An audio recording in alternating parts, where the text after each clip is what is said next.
All my life, my stomach has been churning. It's not that I grew up poor. I lived in a very decent household, yet the hunger persisted. I tried to swallow my own sense of self and identity, but they were ugly and rotten, so I vomited them, and they scattered like the ugly leaves in autumn. Peace be with you all. Welcome to my little channel. My name is Jawad Qasim, and today is a good day to be discussing ideas. This is my first video, so I would like to make a few things clear. This will be a channel about theology, philosophy, and psychology, and my own personal opinions about each of these aspects. And there will be some technical difficulties. I'm very new at this, but bear with me. I hope the ideas that I share with you are able to compensate for that.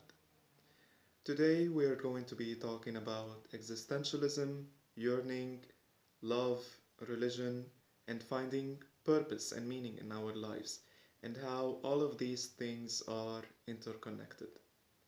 And as always, thank you for watching.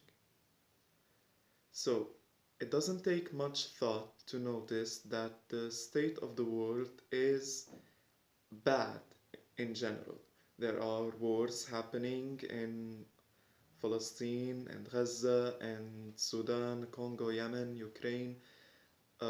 We have social problems. We have problems with genders and masculinity, gender norms, and even sexuality.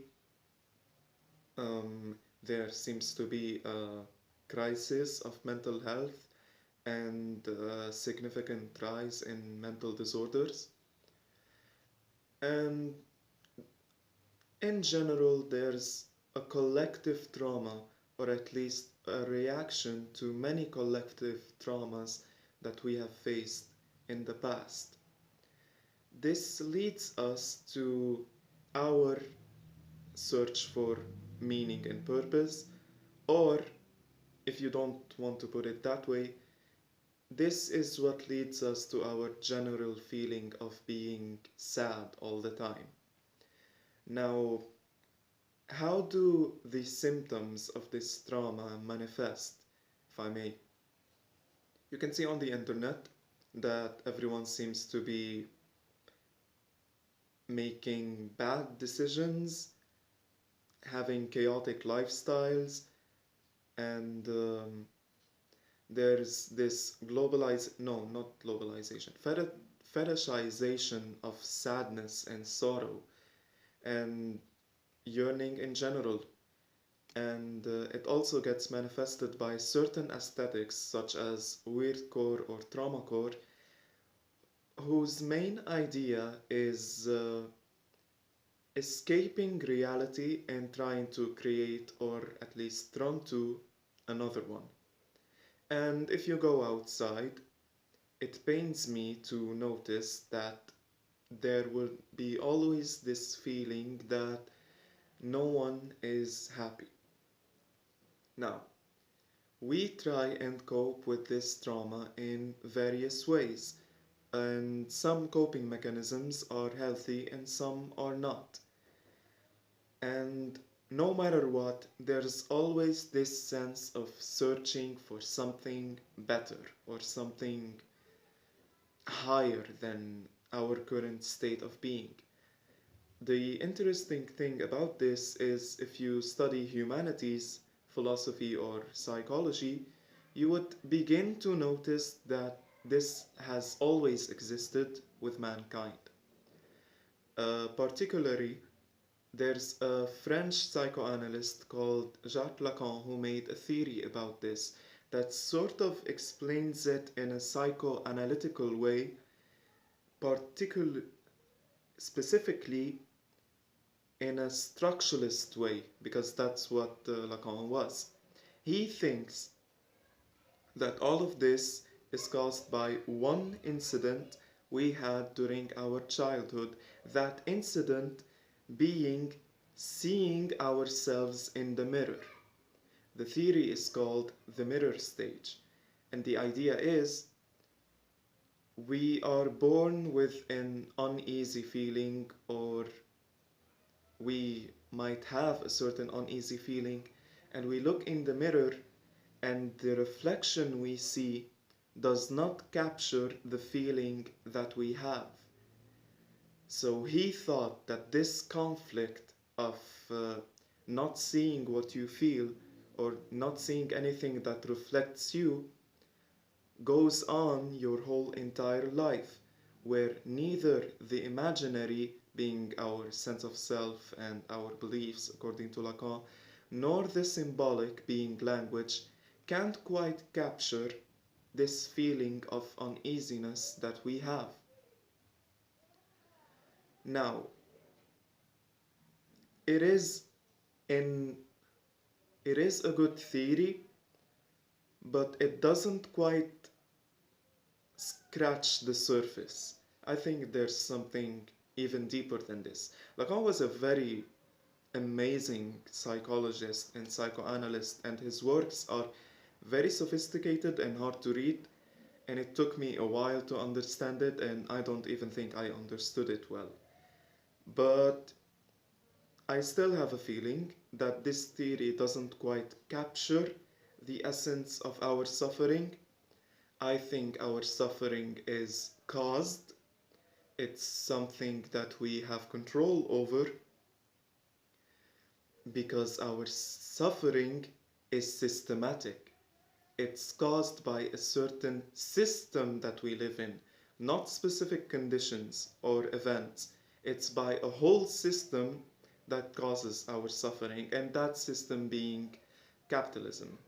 Now, it's my first video on the channel and I'm already talking about capitalism, so there will be a lot more than that.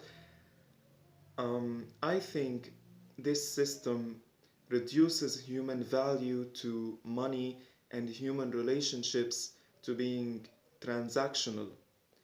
It also highlights a consumerist, materialist lifestyle where the more you spend money or the more you take things, the more you have to be happy. And I think no wonder we are always unhappy.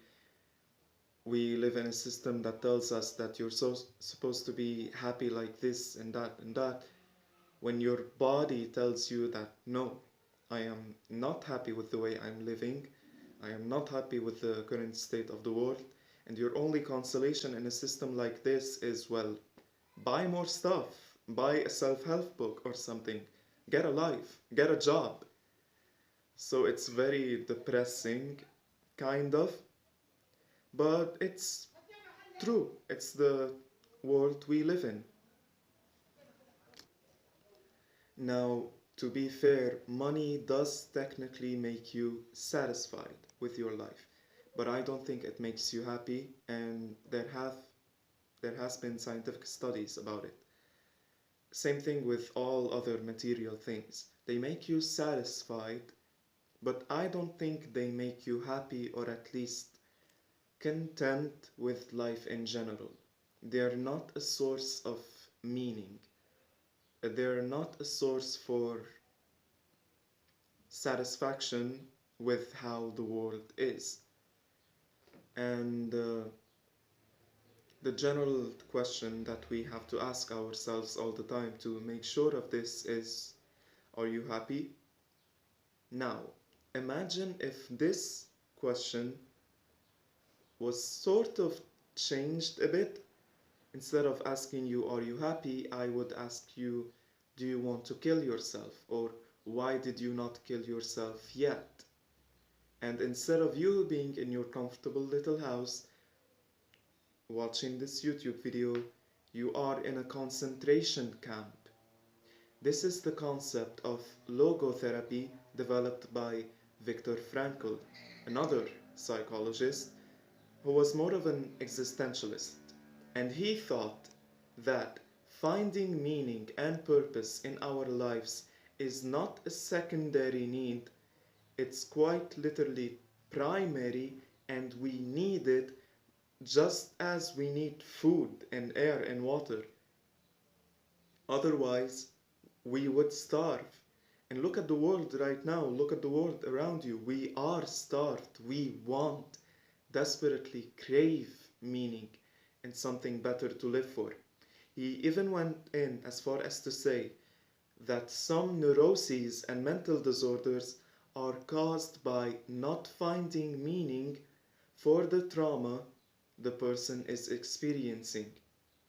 I really love that idea, and I might use it. I probably will use it later on when I become a psychotherapist. However, I would like to add one specific detail to it. But you need to bear with me because we will be going deep. I think all human actions are caused by a primary emotion, that emotion being fear. And biologically, you can explain this by saying that all our actions are survival instincts. I think not only is fear primary, it also interacts with another emotion in a dialectic way, as in oppositional way where the two complete each other, just like life and death. It interacts with another emotion, and that emotion being love. Our two primary emotions that cause all of our actions are fear and love. And think about it. You fear losing what you love, and you love losing what you fear. This, I would say, dialect or dynamic between the two is what causes all human actions. Now, you might ask me, how is this related to existentialism and finding meaning? I will be answering that. I think the same way there's a dialect or dynamic between life and death and love and fear, there is a dialect and dynamic between all opposites: chaos and order, good and evil, life and death, light and dark.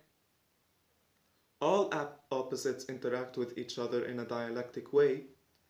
And not only that, I think the very nature of existence is based on this opposition.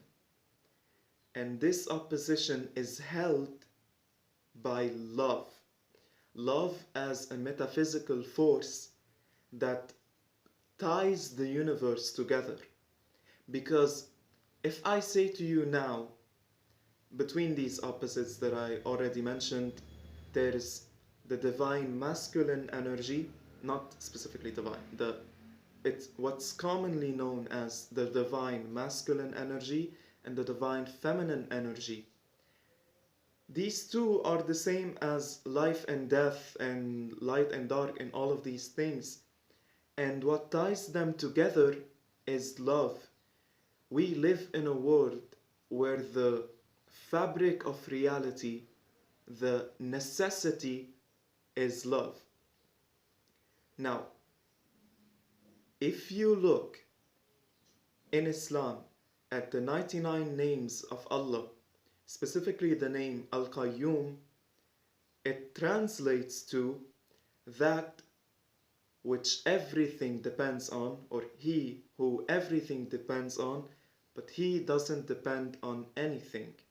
He who holds the fabric of reality with his bare hands. In other words, we live in a world where the rule, the necessity, is love. It's not only the rule, it's within everything. Everything is based on love. And you might look at tragedies around the world and all this trauma and suffering around us, and you would say to me that how is this based on love? And how can you generalize that everything is based on love when there is so many loveless acts? I'd say these awful actions are proof of how much we need love. Think about it. A world, our existence, our life is determined or majorly influenced by air. We need air. So it's safe to say that air is an important factor of existence, or even an essential factor of existence, and without it, it wouldn't have been, it wouldn't have, there wouldn't have been life. The same thing for love, and even on a grander scale, because it's a force that interacts with all of us that we need and crave. Now, what we look for is love. And I don't mean love as in relationships or friendships or anything. I think love is even more complex and beautiful and amazing to be described or to be categorized by these ideas of platonic and romantic and sexual and whatever. We need love in general. Every single being in existence is always looking for giving and receiving divine love. The divine love essentially being held by God, and He is what you should return to find it. Now, I know my target audience is probably consisting of philosophers and people who are into psychology and literature, and hence not many people who are religious. And I know that they probably just made a reverse reaction to what I'm saying, but you don't need to understand it. You don't need to understand God in, for starters at least, you don't need to understand God uh, like in the Abrahamic religions. God is the source of love. And to make a long story short, I'll give you a, a tip or an advice to know whether you found God or not. First of all, of course, it has to be eternal. And importantly, this entity, this deity that you found has to have a plan for you no matter what your state of being is. I think if we're happy, we have to be with God. We have to be with God all the time, but we have to remember Him and appreciate Him for the things He did for us and for everyone in general.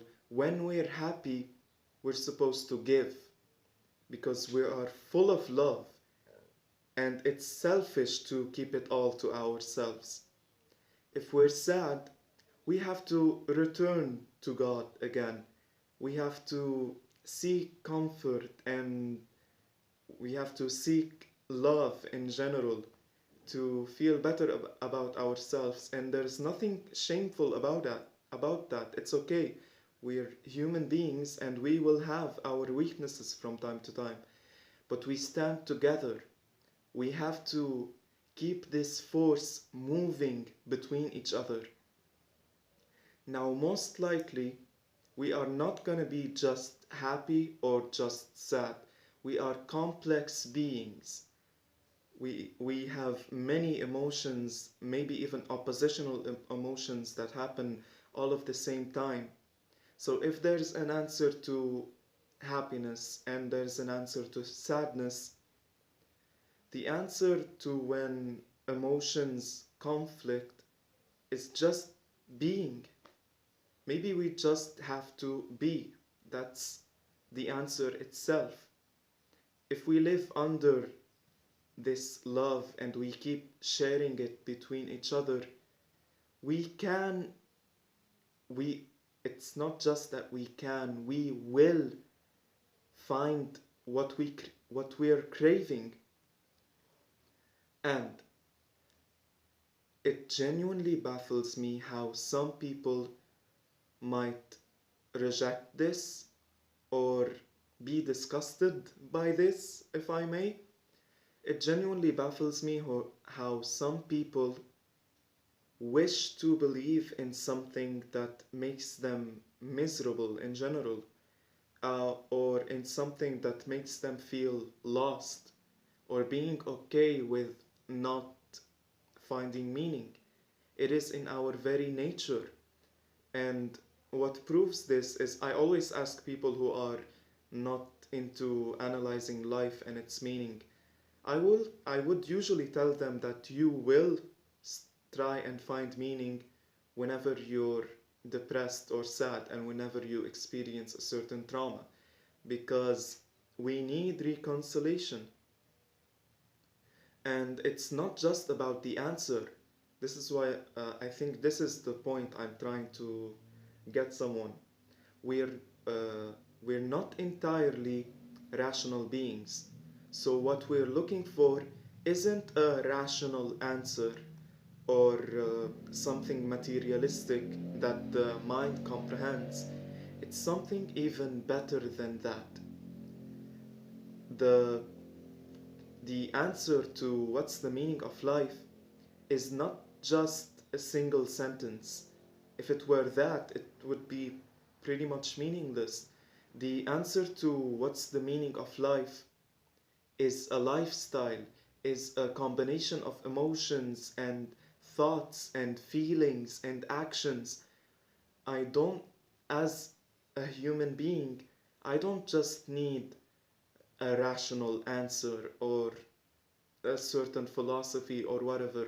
I need love and passion and values. I need to give meaning, to give love to other things.